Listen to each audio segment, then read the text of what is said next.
নমস্কার বন্ধুরা, আজ আরও একটি নতুন ভিডিও নিয়ে আপনাদের কাছে চলে এসেছি। এটি আমাদের স্টুডিওর একটি হরপার্বতী প্রতিমা। এই প্রতিমাটি কলকাতার বড়বাজার অঞ্চলে যাবে।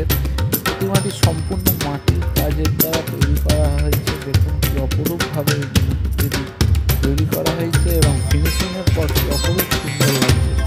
আশা করি এই প্রতিমাটি আপনাদের সবারই ভালো লাগবে এবং দেখতে থাকুন এই ভিডিওটি সম্পূর্ণভাবে।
Você deu um